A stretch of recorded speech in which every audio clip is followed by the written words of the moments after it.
मित्रों नमस्कार। चमत्कारों की दुनिया में आज हम एक बार फिर आपका स्वागत करते हैं।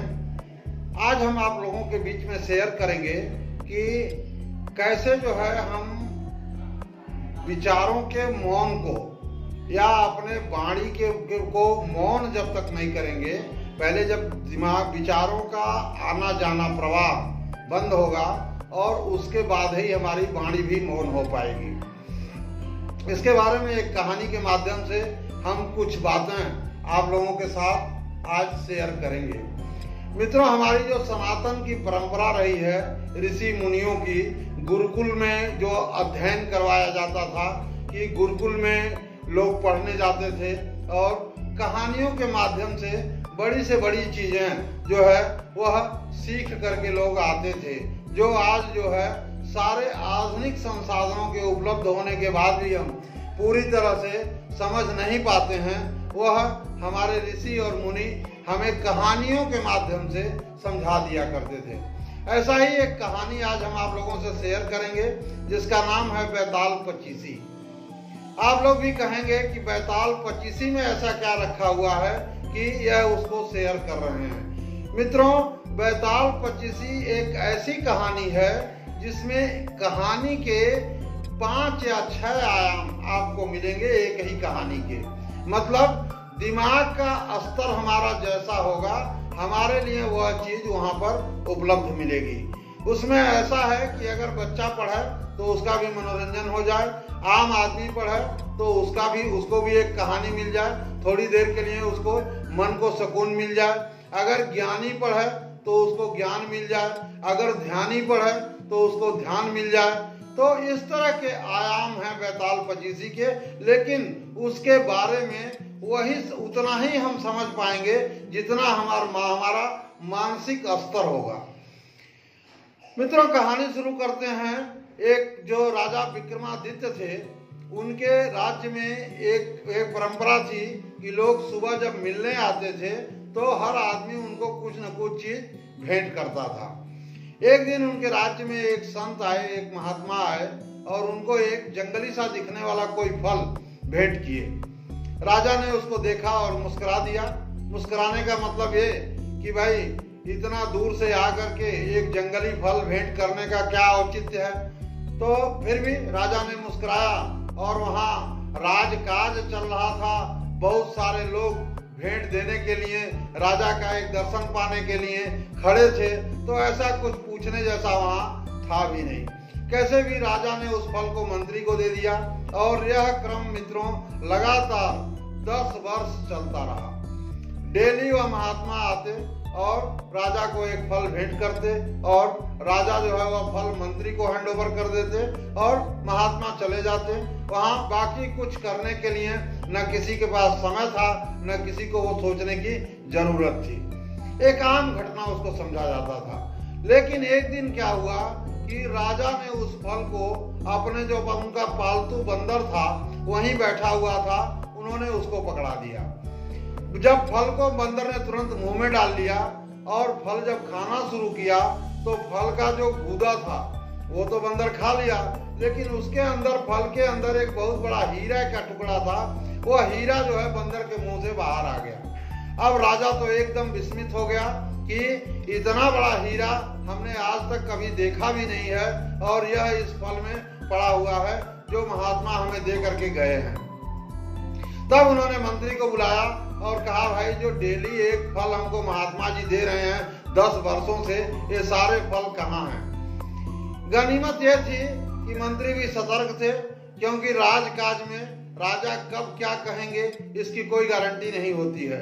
तो मंत्री ने उन सारे फलों को एक बहुत बड़े हाल में इकट्ठा करके उसी में डेली वो पाते थे और डेली फेंकते जाते थे।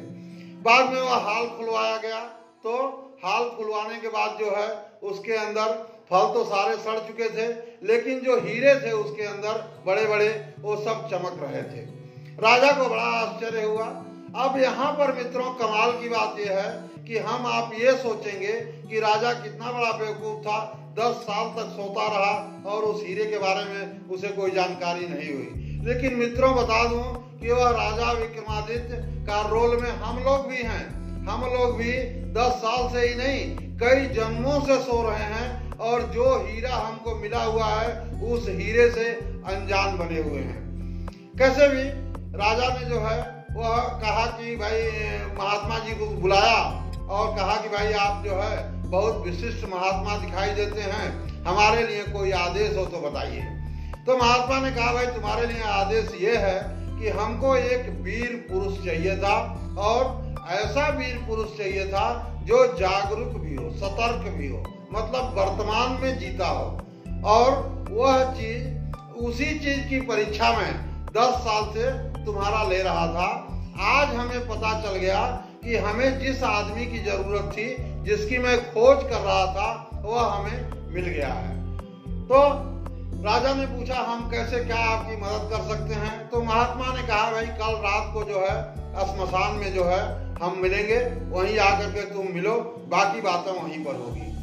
अब राजा के मन में तमाम सारी प्रश्न जो है वह चलना शुरू हो गए कि यह राजा हमको श्मशान में किस लिए बुला रहे हैं, जाएं कि न जाएं वहां पर। फिर राजा ने ये सोचा कि जिसके एक जंगली फल में इतना बड़ा हीरा निकल सकता है, वह श्मशान में हमारे बहुत सारे गूढ़ प्रश्नों का उत्तर भी वहां मिल सकता है, इसलिए जाना जरूरी है और अगर मैं नहीं गया तो ये एक कायरता होगी। राजा ने डिसाइड किया कि हमें जाना चाहिए और वह दूसरे दिन आधी रात को श्मशान पर पहुंच गए। वहां वह जो तांत्रिक बाबा थे वह अपनी धुनी रमाए बैठे हुए थे, तमाम सारी खोपड़ी, तमाम सारी सामने लाश पड़ी हुई थी। आप सोच सकते हैं कि श्मशान की वह वीरान आधी रात कैसी रही होगी। चारों तरफ चीखने चिल्लाने की आवाज, हर कदम पर डर, हर कदम पर भय। और ऐसे में वहां श्मशान पर खाली राजा विक्रमादित्य और वह तांत्रिक महोदय बैठे हुए थे। तांत्रिक महोदय ने जब विक्रमादित्य से कहा कि आपको एक काम करना है और वो जो सामने पेड़ दिखाई दे रहा है वहां पर 36 लाशें जो है 25 लाशें, तो वहां पर 25 लाशें जो है उस पेड़ पर टंगी हुई हैं और उन लाशों को आपको ले करके उस पेड़ पर से हमारे पास तक आना है। विक्रमादित्य को काम तो बड़ा क्या बोलते हैं कठिन लगा, लेकिन तांत्रिक ने उनको चुना था, वह वीर राजा थे, तो कैसे ही करके हिम्मत करके, सांसें तो उनकी धाड़ धाड़ बोल रही थी, डर उनको भी लग रहा था। ऐसा नहीं कि वीर व्यक्ति डरता नहीं है, वीर व्यक्ति भी डरता है, कायर व्यक्ति भी डरता है। वीर के डरने में क्या होता है, वीर व्यक्ति जो है डर को किनारे रख करके अपने उद्देश्य को पूरा करता है, लेकिन कायर व्यक्ति जो है उस डर को लेकर के मैदान को छोड़ करके भाग जाता है। तो डरते डरते वो भी उस पेड़ के पास पहुंचे, पेड़ पर चढ़े और लाश जिस रस्सी से लटक रही थी उसको काटे। लाश धम से नीचे गिरी और गिरने के बाद वो खूब तेज ठठा करके लाश जो है वो हंसी। हंसने के बाद विक्रमादित्य किसी तरह से पेड़ के नीचे उतर के आए और आते ही उसको बोले कि भाई आप इतना तेज हंस क्यों रहे हैं, और उनका इतना बोलना ही था कि वह लाश जो है वह फिर पेड़ पर जाकर के टंग गई। अब एक और फिर दूसरी मुसीबत, राजा विक्रमादित्य फिर दोबारा पेड़ पर चढ़े और उनकी रस्सी को काटे, लाश फिर नीचे आई, फिर और तेज छटा करके लाश जो है हंसी। विक्रमादित्य के यह बात समझ में आ गया था और बैताल ने उनको बताया कि आप जैसे ही बोलेंगे वैसे ही हम पुनः पेड़ पर जाकर लटक जाएंगे। कैसे भी अब विक्रमादित्य ने उस मुर्दे को अपने कंधे पर रखा और ले करके जहां तांत्रिक महोदय बैठे थे वहां पर की यात्रा जो है वह शुरू किया।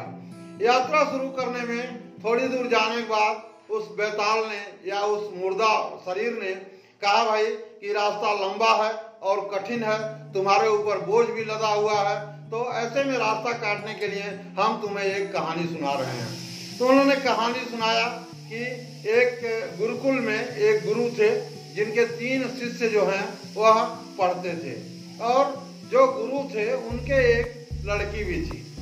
तो गुरु जी की लड़की जो है, तीनों शिष्य अप्रतिम योग्य थे, मतलब कहीं से भी वो कटने लायक, 1 नंबर के विद्वान, 1 नंबर के अच्छे स्वस्थ शरीर, सुंदर खूबसूरत, तो कहीं से कटने लायक तीनों नहीं थे। वह तीनों ही उस लड़की से शादी करना चाहते थे और लड़की भी उन तीनों से ही शादी करना चाहती थी। और गुरु महोदय और लड़की भी इस असमंजस में थे कि शादी तो मात्र एक से ही हो सकती है, तीनों से तो हो नहीं सकती है, तो ऐसे में क्या किया जाए।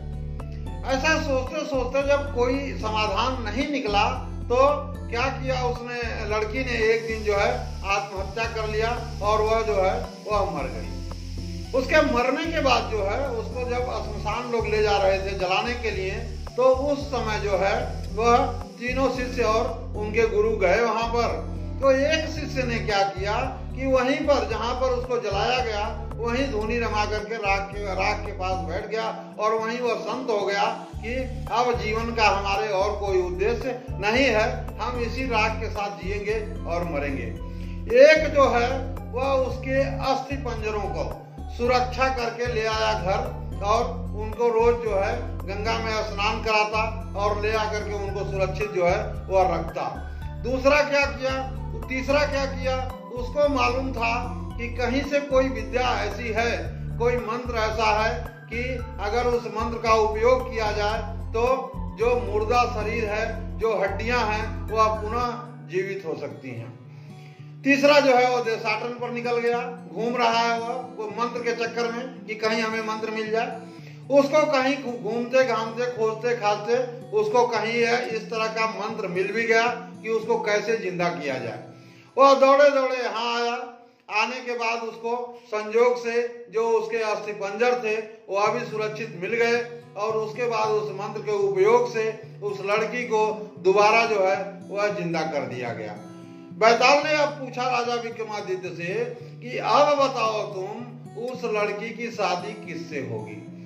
और बैताल ने यह भी कहा कि अगर तुम्हारे दिमाग में उत्तर आ रहा है और तुम बोलोगे नहीं तो तुम अभी मर जाओगे, और अगर उत्तर तुमने दे दिया तो मैं पुनः जाकर के पेड़ पर लटक जाऊंगा। दोनों बातें राजा विक्रमादित्य के सामने थी। तो राजा जो है वो बुद्धिमान थे, वीर थे, उत्तर उनके दिमाग में आ भी रहा था, तो मरने से अच्छा यही था कि उत्तर को बताया जाए। तो राजा विक्रमादित्य ने बताया कि जो आदमी मंत्र लेकर के आया, जिंदा किया उसको, वह पिता के स्वरूप है, उससे शादी नहीं हो सकती है। जिसने हड्डियों का संरक्षण किया वह जो है वह पुत्र के तरह से है, उसने सेवा कार्य किया, तो उसके साथ भी शादी नहीं हो सकती है। लेकिन पति होने लायक तो वही है जो वही चिता के पास बैठ करके बैरागी बन गया, वही वास्तविक प्रेमी है और शादी उसी के साथ होना चाहिए। और ऐसा विक्रमादित्य ने जैसे ही जवाब दिया वैसे ही जो मुर्दा था वह जो है वह चला और फिर जाकर के पेड़ पर लटक गया। इस तरह से यह बैताल पचीसी की कहानी है। इसमें 25 कहानियां इस तरह से चलती हैं और लास्ट में जब राजा विक्रमादित्य चुप हो जाते हैं तब जो है बैताल वहां पर फिर दोबारा लटकने के लिए नहीं जाता है।